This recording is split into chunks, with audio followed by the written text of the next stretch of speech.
And there's not a cat food place in a tin cat food in Newfoundland. Go down to any supermarket in Newfoundland and find one fish product made in Newfoundland on the shelf. I've never found one yet. Korean scallops, I mean, sardines from Nova Scotia. There's nothing. Now that the capelin are small, let's call them sardines and put them in tins. There's no end to it. I mean, cat food has got to be a $2 or $3 million import. While we've got anything we can grind up in fish, and it's a lot healthier for our cats, like male capelin, if the Japanese only want the female so they can squeeze out and con the people, it's caviar. This is what that's what they do, right? Yes, but. They never say no in Japan. Yes, but, Mr. Stirling. Fantastic. They haven't forgotten that our friends who live close to us, north of us, south of us, dropped 2 atomic bombs on them. It's funny, isn't it? Do you want to say that? Mr. Stirling, when you were a young man, did you, I know like when you start your own business, there's certain anxieties that I know you had confidence, and obviously you're exhibiting a lot of confidence there, but there must have been some times when you said, geez, can I do this or not? Anxiety that it's going to fail? Yeah. Never entered my head. Never? No. Not in the slightest. What do you do to keep yourself on such a level, operating at a level of success that... You get educated in the United States.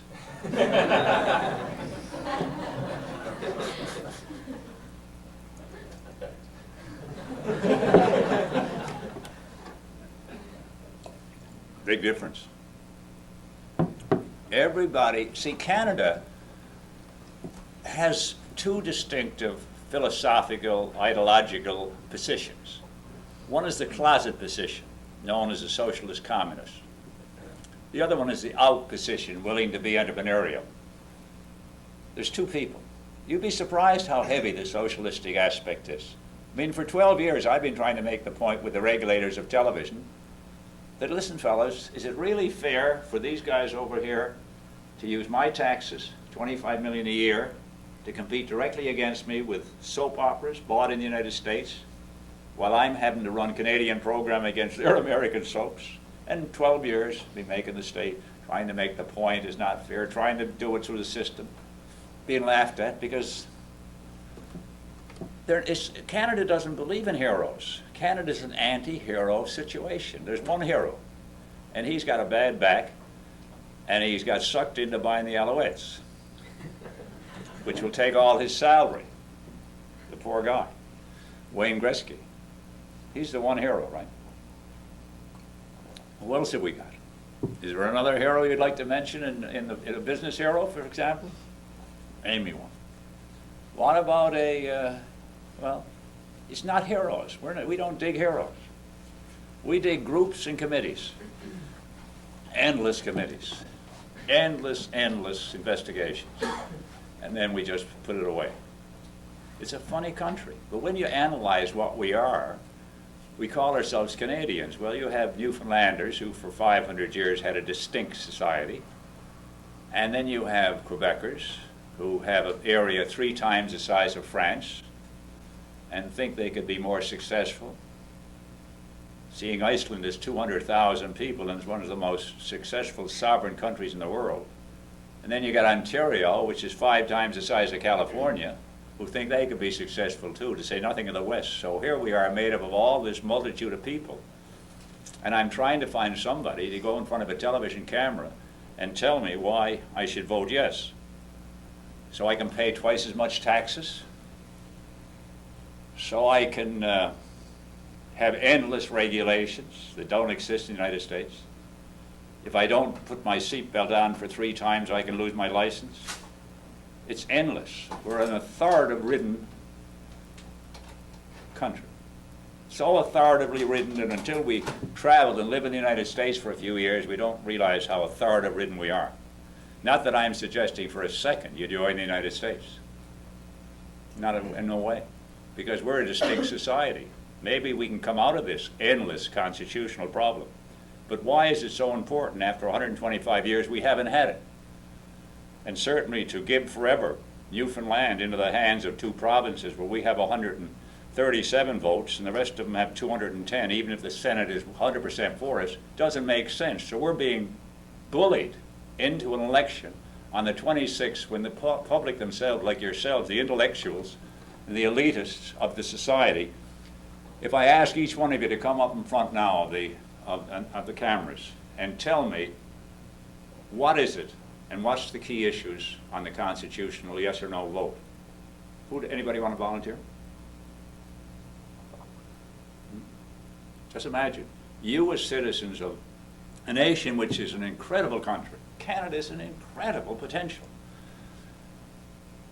But it has got this schizophrenic mind where it doesn't like free enterprise. It doesn't like you guys. In fact, it will grant cow votes to your competitors so they can destroy you if they have to. It's a very funny country. Regulations where guys can steal all my programming and sell it to all you guys in this room, and I don't get a nickel.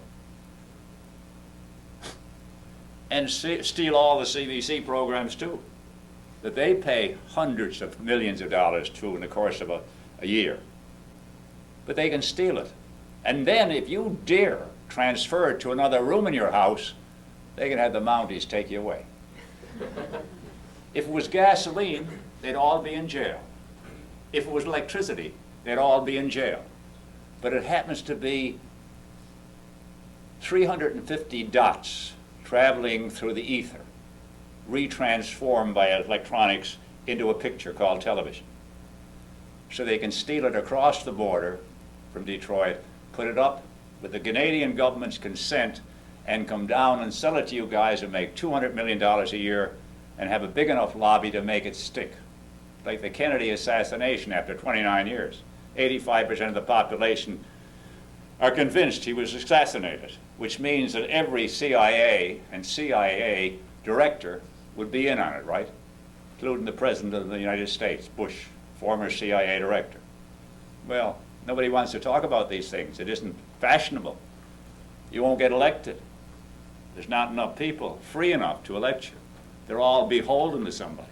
That's why a free enterprise and entrepreneurial people, you in this, I don't know what the student body is totally in this university, what is it, 10,000?